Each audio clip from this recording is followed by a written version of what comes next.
and welcome to a special episode of Dairy Digressions, the new podcast of the American Dairy Science Association, the Journal of Dairy Science, and JDS Communications. I'm Matt Lucy, Editor-in-Chief of JDS Communications, and I'll be your host. I'm coming to you from the 2023 annual meeting of the ADSA in Ottawa, Canada. This global gathering of dairy scientists convenes every year and brings together the top minds in the dairy industry. For these special episodes, I will be sitting down with the experts who are attending the meeting and get their thoughts on the meeting, the scientific sessions, and the exciting new developments for dairy. If you enjoy Dairy Digressions or have any feedback for us, please let us know at adsa@adsa.org. Make sure to like, subscribe, and rate us on whatever platform you're using. And spread the word to a friend or colleague. Now let's get to the meeting. Today, this afternoon, in Ottawa, Canada, we have Olivia McAuliffe. And it's Olivia, thank you for coming. Thank you for the invitation, Matt. Thank you for being part of this. Olivia is a principal scientist at the Teagasc Food Research Center, Moorpark in County Cork, Ireland. She's a graduate of the University of Cork College, where she obtained her BSc in microbiology in 1995 and PhD in molecular microbiology in 1999. She subsequently held a postdoctoral position at the National Food Biotechnology Center in Cork before being awarded a research fellowship to North Carolina State University in the United States in 2000 to study the genomics of food cultures. She took up her present position after returning from the United States in 2003 and is responsible for the Cultures, Fermentation, and Biotransformation research program at Teagasc. Her group has developed significant capabilities in strain discovery, characterization, and application of novel starter cultures for the fermented food industry. She also collaborates with many companies from the dairy sector. She has published over 100 peer-reviewed articles, has an H-index of 43, which may I say is outstanding. Congratulations. And book chapters in the areas of genomics and genetics of food cultures, bacteriophages of food cultures, and the use of bacteriophages to control and detect foodborne pathogens. That's interesting. She is senior editor of Dairy Foods at the Journal of Dairy Science, a delegate of the Ireland International Dairy Federation, and former deputy director and member of their standing committee on microbiological hygiene. She was recently conferred with an honorary professorship at Queen's University in Belfast. Wow, that's cool. Thank you. Tell me about Teagasc. So, well, first of all, we're talking about Teagasc, the name Teagasc, which is spelled Teagasc. That's right. Is that an Irish name? It's an Irish word. It's an Irish word meaning?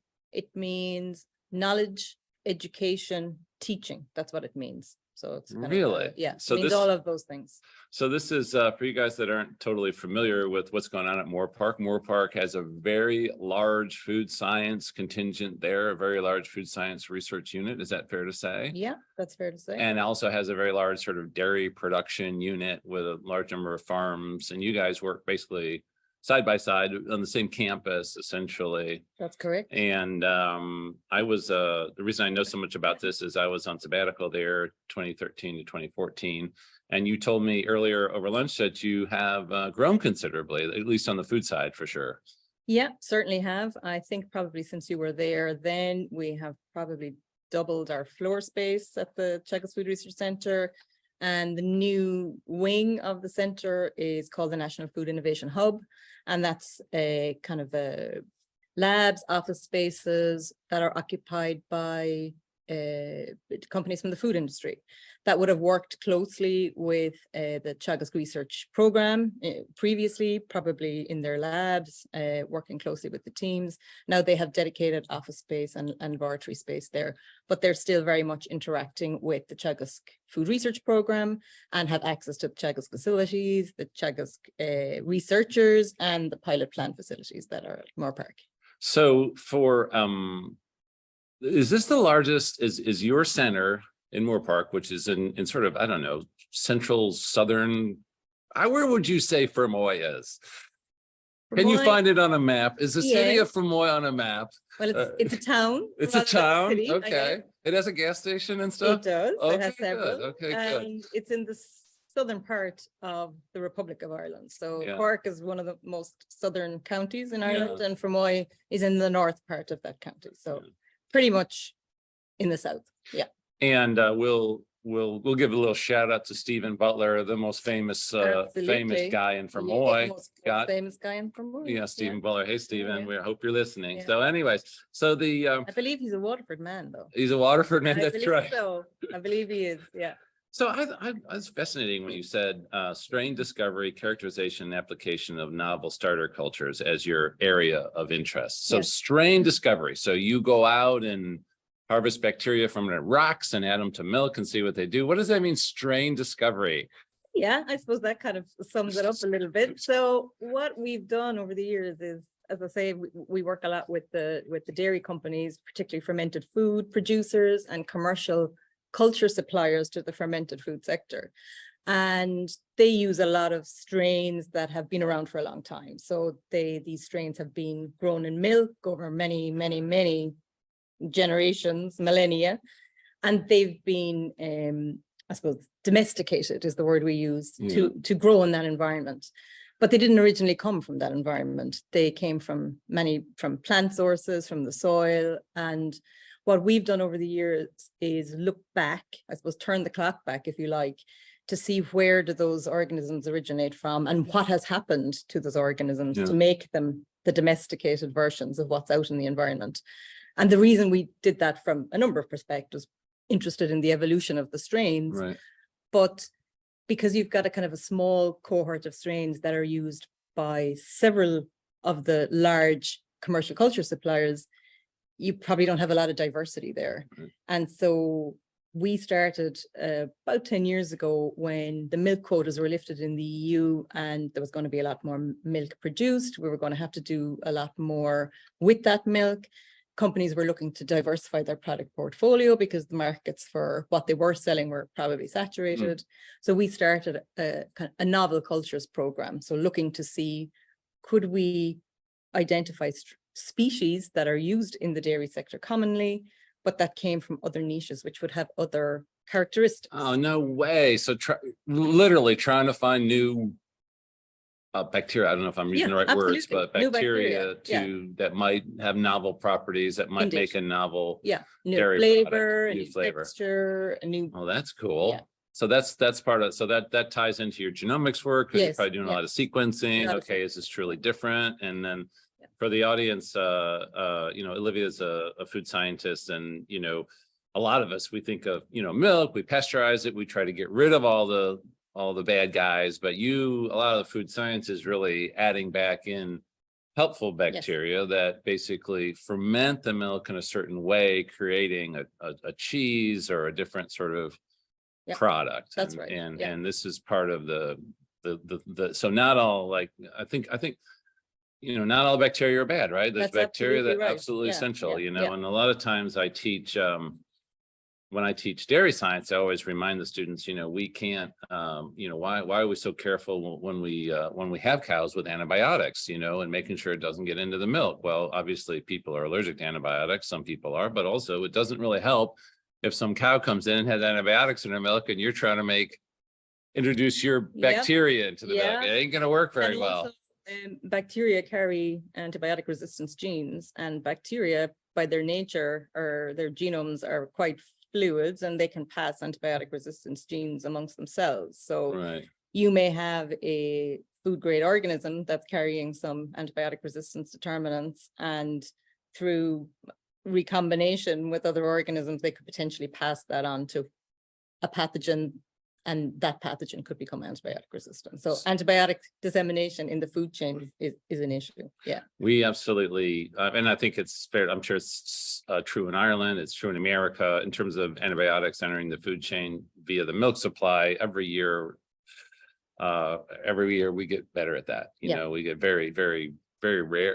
It doesn't really make it into the food supply. We always, the same thing in Ireland. I'm sure we always catch it before it gets there. So so for those of you that may not understand Irish dairy, or Ireland itself. 1.6 million dairy cows in Ireland. That's correct. Yeah. 5 million people Irish living in Ireland. That's correct. 45 million Irish living elsewhere. Okay, we don't know what that means about your country when the majority of people don't live in it, but nonetheless, are those Irish passport carriers, or are they just people that say Maybe they're not Irish? all, but a famine in the 1800s drove a lot of people out of Ireland. So that's probably why we have pockets of Irish people, particularly in the United States, in Canada, Australia, the UK. And I suppose through various waves of emigration over the years, later Irish people went to these places as well. So yeah, 45 million people claim Irish heritage. So if you had 1.6 million cows and 5 million people, you're not going to drink all that milk. No. So that makes Irish a major exporter into the European Union. That's right. 90% of what we produce. 90, almost 90% of some products, let's say butter and things like that, are exported. Yeah. Major exports would be butter and powder, or butter, powder, and cheese, or I think butter, cheese, and powder, probably in that order. yeah, in that order. Okay. Yeah, cool. Yeah. And so one of the things we ask our guests on this podcast is, what's the local dairy scene, and I would be curious on your take on it from a food scientist perspective. I mean, it's a little bit different question, like what are Irish, dairy food scientists, what's on their mind? I mean, new product development. Certainly, sustainability seems to be the thing that's on Sustainability from food processing plants. Processing perspective. Yeah, using Really? less energy, using less water. What do you do with the co-products or waste streams that are coming off the processing plant? Those types of things. And also, I suppose, we're in a battle with the alternative space, the alternative protein space, plant proteins, plant products, calling themselves milk or cheese or whatever. So you brought that up, and we and you're a food scientist, so of course, and I don't do a good enough job reading about this. Okay. But I think what I've read is like beta casein. We can basically engineer that into E. coli, produce beta casein all day long. Why do we need cows making beta casein? And I know you need to be careful because I'm sure you have collaborators and everything else, but is it going to work?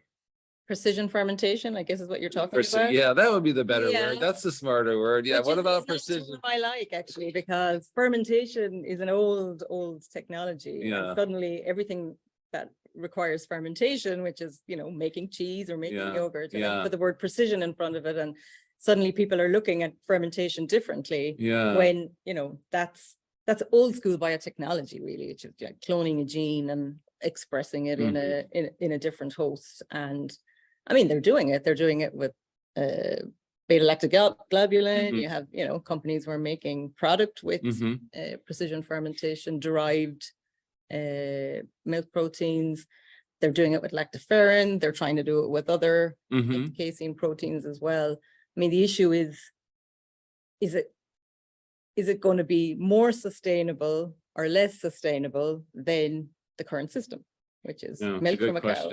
Yeah, it's a good question, right? It is a good question. I think that's the question we're all sort of, thinking about, when people talk about lab grown meat, for example, is that, many of us are very skeptical because we run labs and we culture cells and we know how fast cells grow. And we're like, okay, it's going to take a while. And this is not there's nothing in my mind terribly sustainable about cell culture. Okay. A lot of plastic and a lot of stuff, and so you wonder, you're going to have to scale it.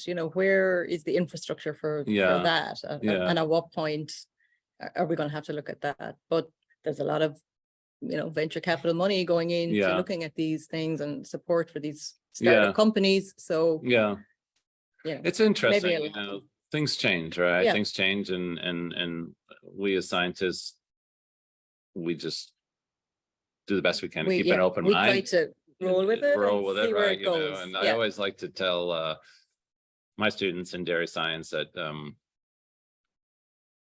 milk comes from a mammary gland. Mhm. By definition, I don't know about in Ireland, but in America, we struggle with the government maintaining that definition that milk comes from a mammary gland, but and it is natural. And, we talked about, we're going to talk about a little later in the podcast about the infant formula crisis. And when you sit and listen to those talks and about trying to produce infant formulas, Mhm. and make infant formulas, from dried cow's milk, but then add back in certain elements of, to enhance immunity or growth factors and stuff. Well, those are things that are, often found naturally in milk, in mother's milk or and stuff like that. So, but we'll cover that. We'll talk about that in a little bit. But so you guys are mainly an export, obviously an export, export, make a lot of powder, make a lot of powder, make a lot of butter, make a lot of cheese, yeah, and ingredients, I guess, milk-based ingredients. How's the economy, other than the dairy sector? It's pretty good at the moment. I mean, inflation is high everywhere. Yeah. It's starting to come down. Yeah. We have full employment at the moment. The cost of living is the main issue for people at the moment. So the cost of food, cost of electricity. You know what I think? If you guys win the Rugby World Cup, it'll be all okay. It'll be all fine. Everybody, the government will be winners. Okay. Okay. So that's coming up in September. That's right. Okay, you Kiwis, I hope you're listening, in the French. The Irish are coming. The Irish are coming, okay, so oh boy, that'll get them going. So anyway, Olivia, I always see you at this meeting, and we're gonna talk a little bit about the ADSA National Meeting. Oh, you always attend, and so when did you start attending? You started attending as a graduate student, or? No, I was a very late comer actually to the ADSA meeting, and I didn't really know a whole lot about it during my graduate years or even during my postdoctoral years when I was working in the US. So I suppose we were going to more genomics meetings and that type of thing. And my first ADSA meeting was in 2017 in Pittsburgh. Oh. And I was invited by the lovely Trish Dawson to give a presentation at that meeting. Yeah. And I came, and it was such a good experience. I really enjoyed the meeting, and I enjoyed meeting those cheese ecology people, and then the following year it was in Knoxville, I think, and I was invited to give a presentation at that meeting, and went to Knoxville, and again, really good meeting. And then I think I got a call from you shortly after that to say we would like to invite you onto the editorial team. And so I've been coming since then. Well, we've had very few meetings since then because of COVID, but I went to Ohio, Cincinnati, and then we COVID, and didn't make it to Kansas City last year, but here this year. Yeah, the one thing I've learned about you Irish, that don't tar us all with the same, bro. That if you're going to go somewhere, you want it to be warm and sunny. We do. That's why you're going to like West Palm Beach next year. Oh yeah, we're going to have a lot of Irish in West Palm Beach. So next year, ADSA meetings in West Palm. I know that about you Irish. I got to West Palm Beach though, because we had a mid-year meeting in West Palm. Just nice, before. It was very nice. That was February, and it was warm, and we had a nice time. When the sun is out, the Irish are out.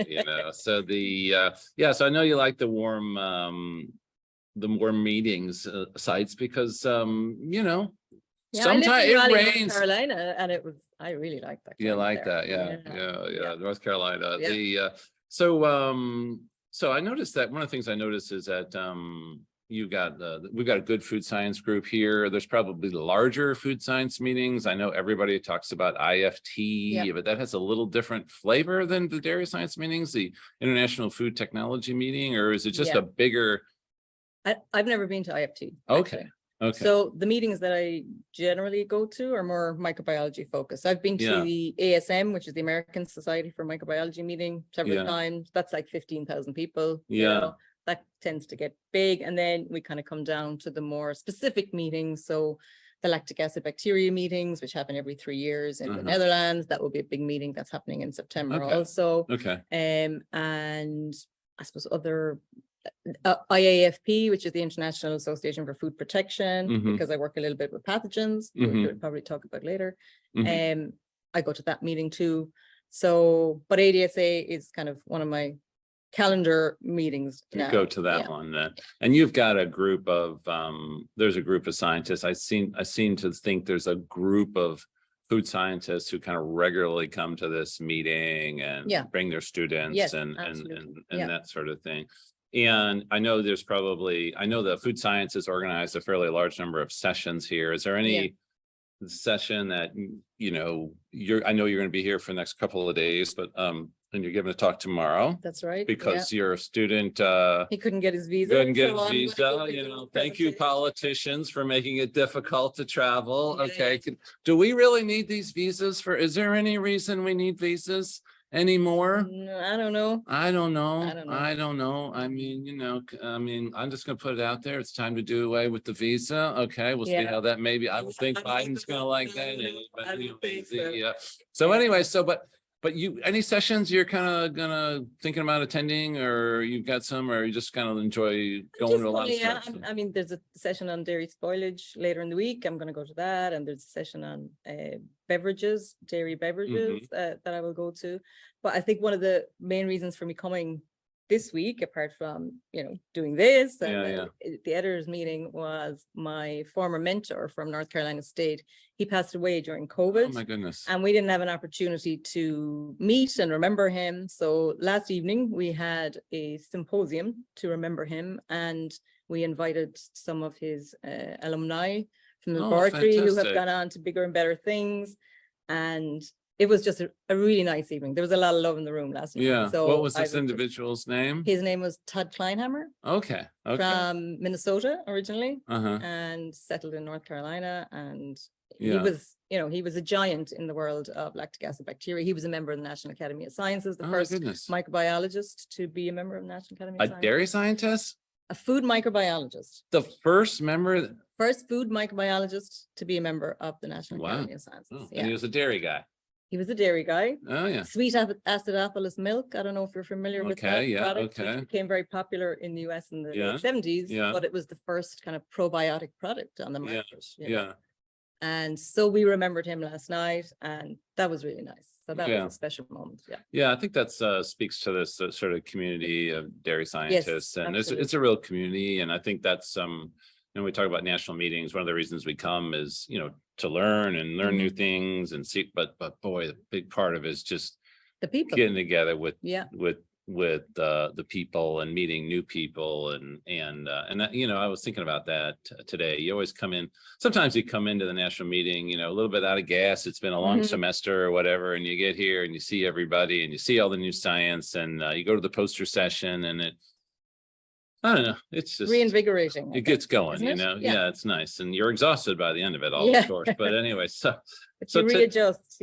So today, oh no, I switched thank goodness I didn't move my page too far. We're going to talk about something, and we're going to talk about the infant formula crisis, which occurred, at least in the United States. I don't know if it was globally. It was a United States situation. I think it occurred last year. 2022. And essentially is a situation where, and I did not know anything about it. And I asked Olivia to talk about it because she's a food microbiologist. And I know this specific pathogen is not, this is not one you work with regularly in your laboratory, but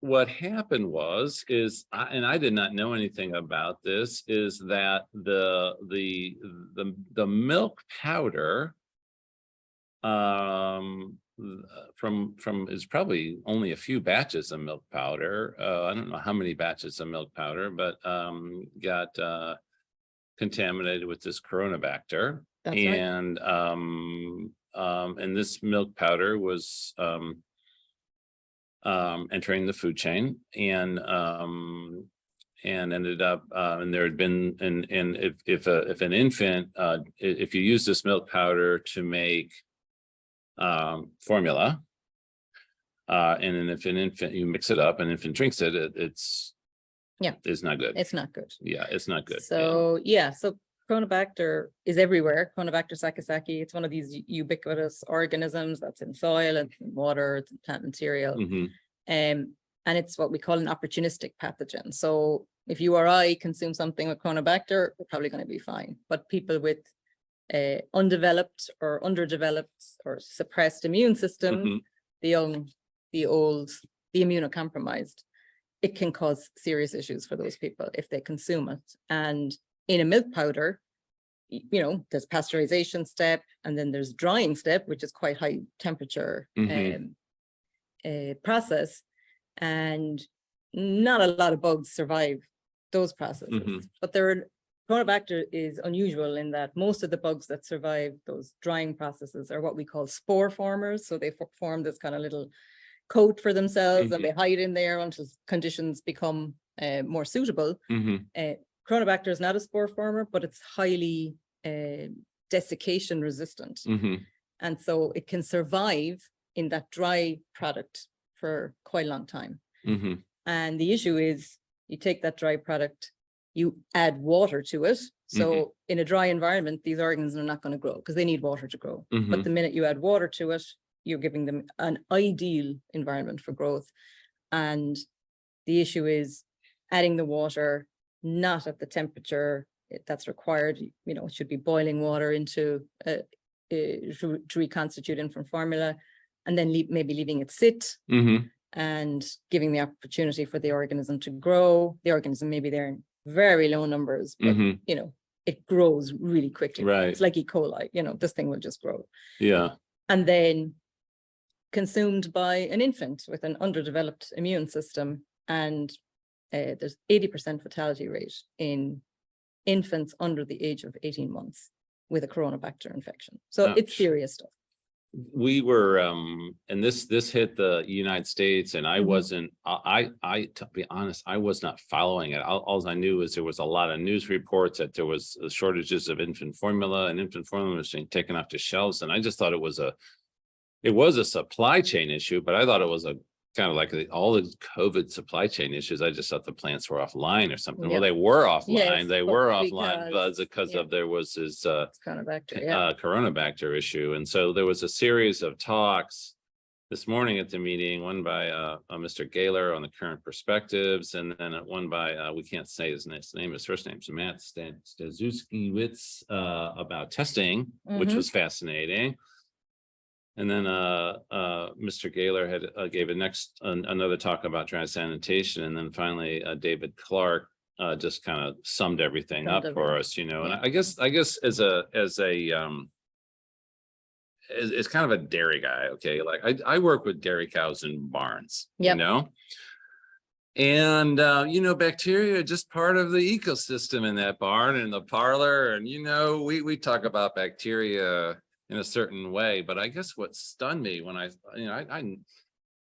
don't typically, I'm sorry, Olivia, I typically don't go to food science talks. I don't go there, you know, I'm a dairy guy, right? So I don't go to these talks. And so the first guy I was just talking about, which I thought was really kind of interesting, about sort of the cleanliness that has to be practiced to produce infant formula, or just produce dairy foods in general, you know, and I guess what I wanted to ask you about was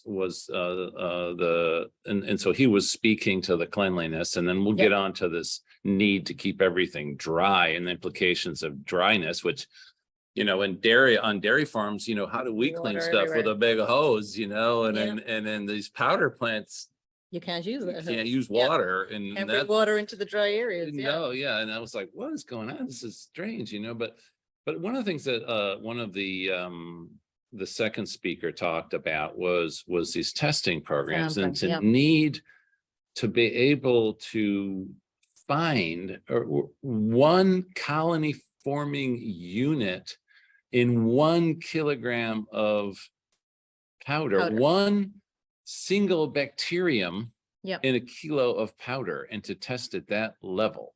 Now, I know not everybody that's listening is going to be a microbiologist, but that's not a lot of bacteria. Right. So you have a huge part. It's the needle in a haystack stuff, you know. So that's why you need to be testing throughout the process, as opposed to depending on end product testing, because like you're looking for really low numbers. But the problem is with something like Coronabacter is the infectious dose is about 1,000 CFU.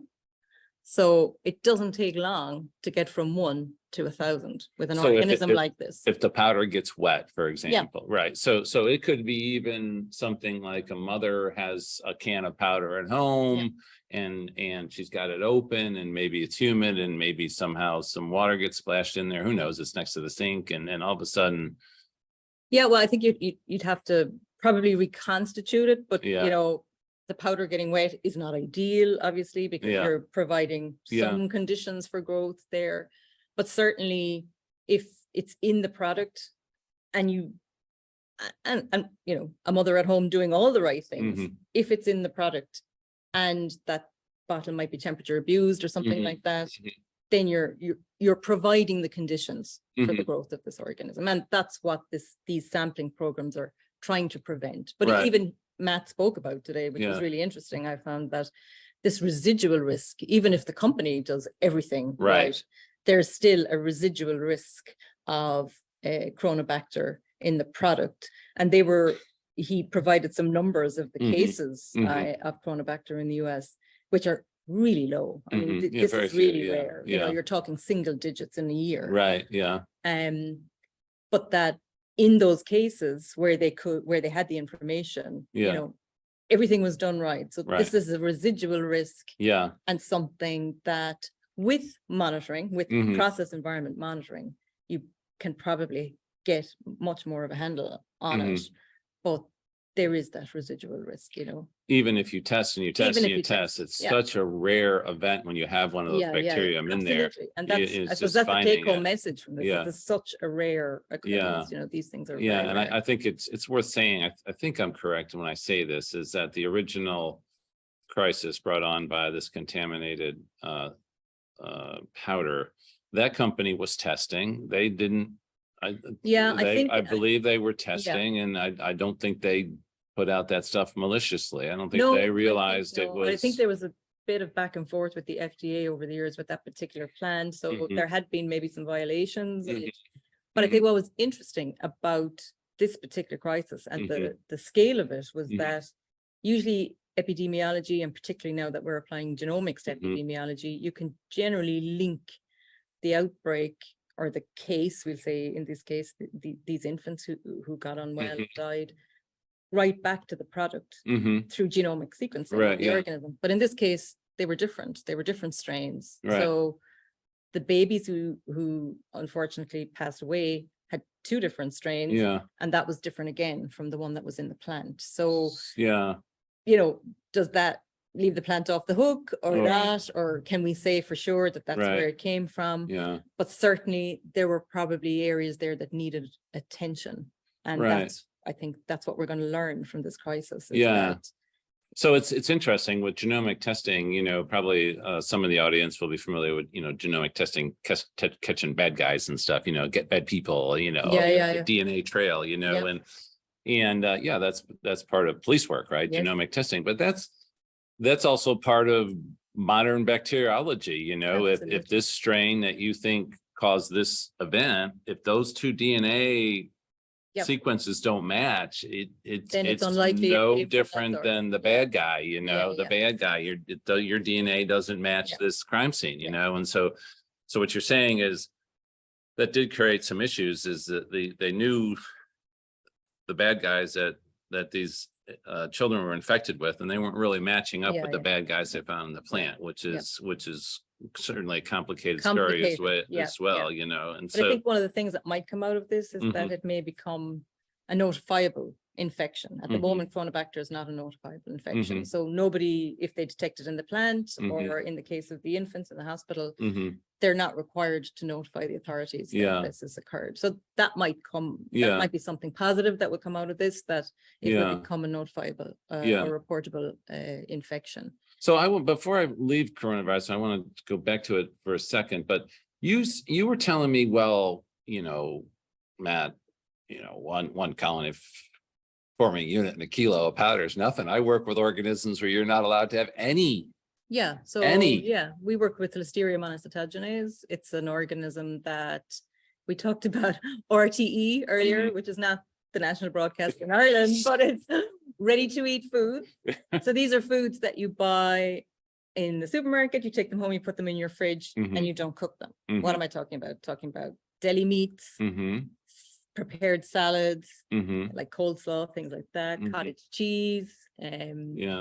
Listeria likes to grow in the fridge. So it's an organism of concern for the ready-to-eat food sector. And so for in the US, slightly different rules apply than in the EU, but in the US, there's zero tolerance approach to Listeria monocytogenes in a product that can support the growth of the organism. So if your product doesn't support the growth of Listeria monocytogenes, there's one set of microbiological criteria. But in the case of a product like we'll say a soft cheese or something like that, that will support the growth of the organism, then no Listeria can be found in that product in 25 grams. Absence in 25 grams, that's the criteria.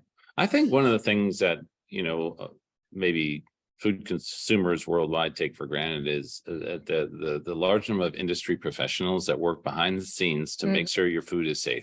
Absolutely. And make sure that an event where you get sick from eating something is as rare as possible. And it's not, this is an effort. And when I listened to the talks today, okay, we had an infant formula crisis in the United States.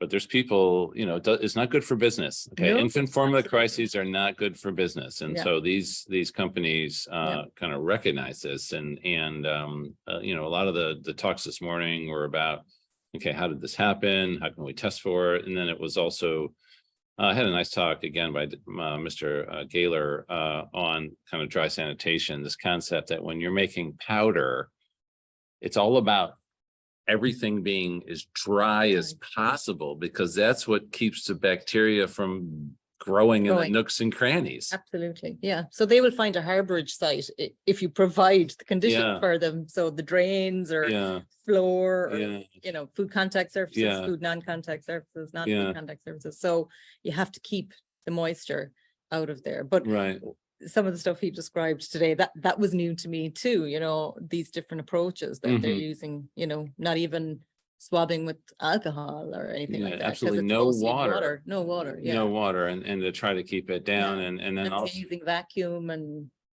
that kind of aerosolizes the organism as well, possibly if it's there. But there's a lot of challenges in that industry. I think one thing I would say is that I think the dairy sector in particular has an excellent food safety culture.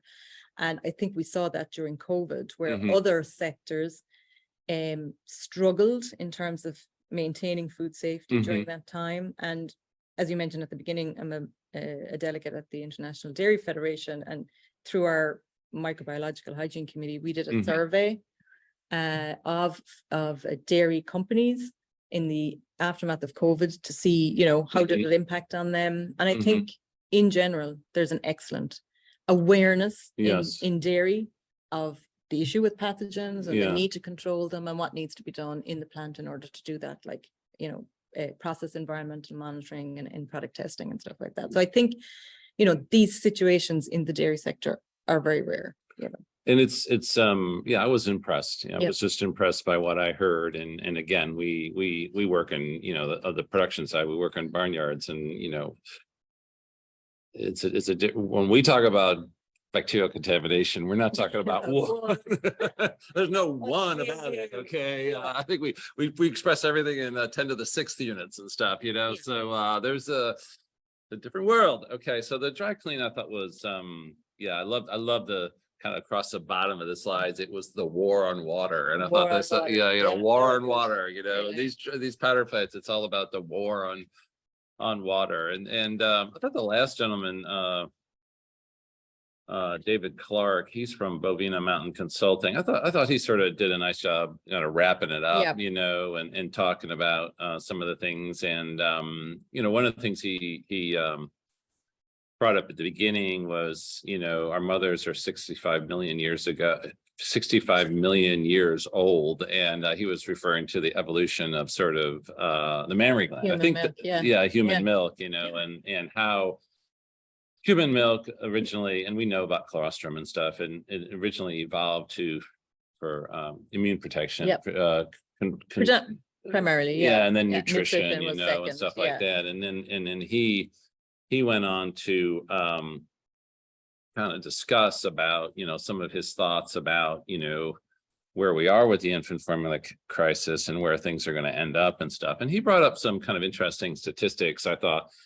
And one of the things he said was that in terms of, I thought breastfeeding in America was very popular. I thought, but I don't know any, you know, I'm not that attuned to how many people are breastfeeding. But he said in America, we start out with about 50% of the women breastfeeding, but well, it starts out at about 80%, then it drops quickly to 50. But by 6 months, only 25% of the That's right, women yeah. are breastfeeding. Yeah. So I think what he was trying to say with that was, you know, is the role of women in society have changed. You know, Yeah. breastfeeding doesn't always fit into everything going on. Yeah. You mentioned in Ireland, it might even be lower I than think that in it's Ireland. less than that. I think it's below 20 in Ireland. And, Yeah. but we're an outlier in the EU Mhm. in terms of breastfeeding rates. Mhm. And I guess, you know, it's easy access to formula. It's women at work. It's, Mhm. you know, it doesn't always suit for lots of different reasons. Mhm. And it's a really emotive topic for women, Yeah. you know, because some women want to breastfeed, but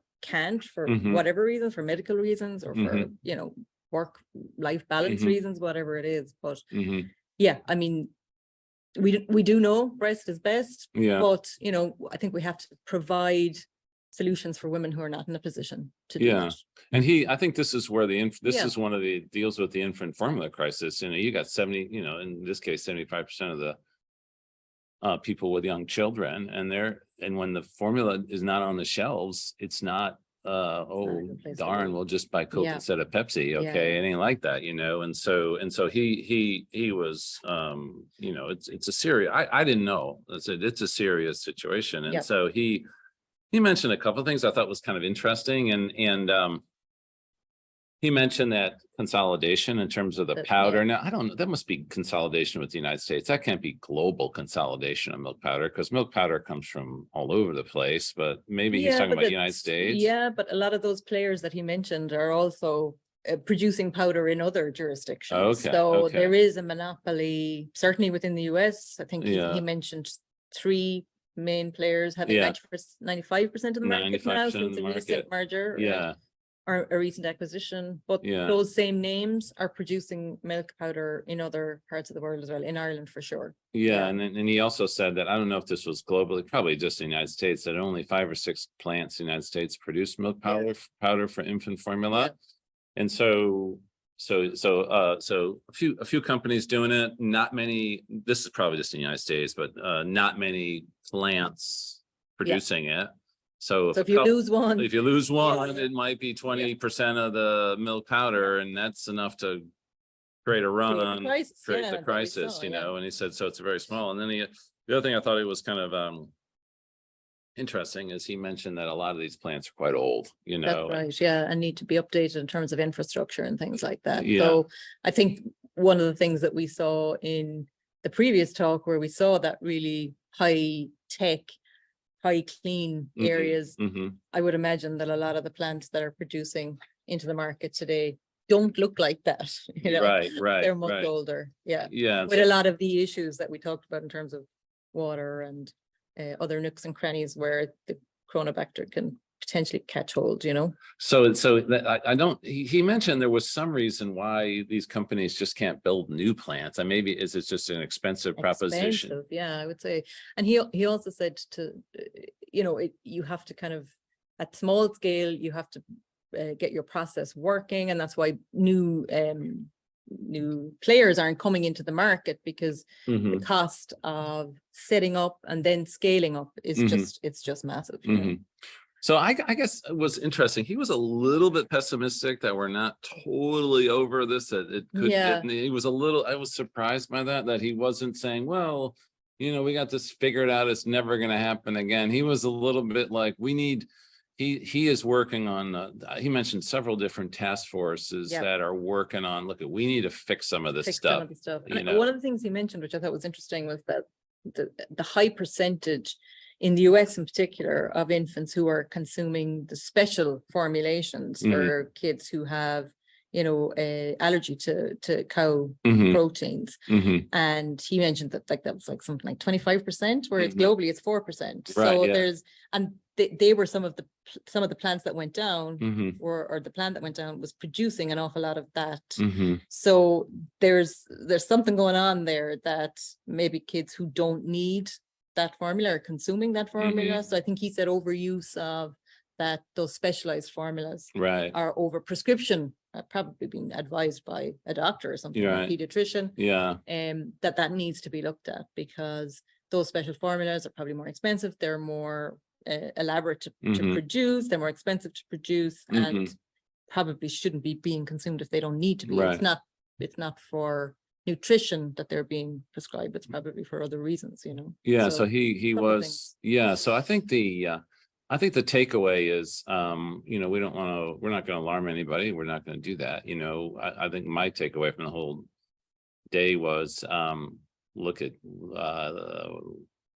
this crisis got people's attention. Yes, for It sure. got a lot of different Yeah. things moving. Yeah. It's not good for business. And No. so, and what's not good, that's one way to motivate a business, is to have something that's not good for Yeah, business. And so there's a lot of movement on this to make sure it doesn't happen again. And so we are gonna close.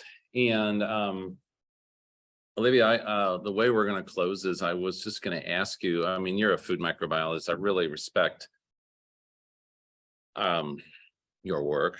I tell you what I really respect is those darn bacteria and those viruses and stuff. Okay, those things are going to inherit the earth. Yes, Okay, indeed. life There's will far go more on. of them than there are of us. I'm So like, yeah, I got news for you. yeah, They will carry DNA forward, They all will. right, no matter what happens. But They sure anyways, will.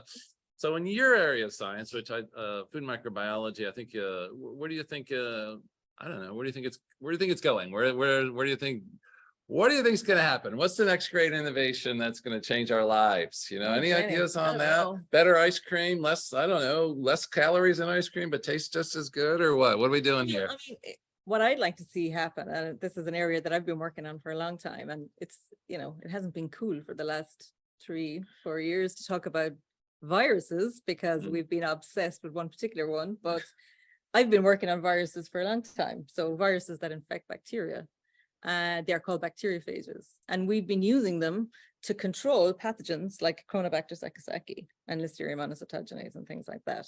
So these are natural predators of the bacterial cells, and they're specific and they kill, and it's a really simple process. You can produce these things in vast amounts for very little money. Mm. But there's very little or no regulation around them, Mm. because regulators don't know what to do. These are live agents. How do Mm. we control these if they're left out into the environment, So that's where I'd like to see some research going. Sorry, we've done a lot of research, but I'd like to see some attention going to solving some of these issues. How can we, and actually I think where the breakthroughs are going to be are on the clinical side, because we've got antibiotic resistant pathogens, Mhm. we've got antibiotics that don't work anymore, Mhm. we've got viruses that can kill these antibiotic resistant pathogens. So there's some clinical trials going on now with using these viruses to target the pathogens. And it won't be an either or situation. It'll be a combination situation, antibiotics and phage.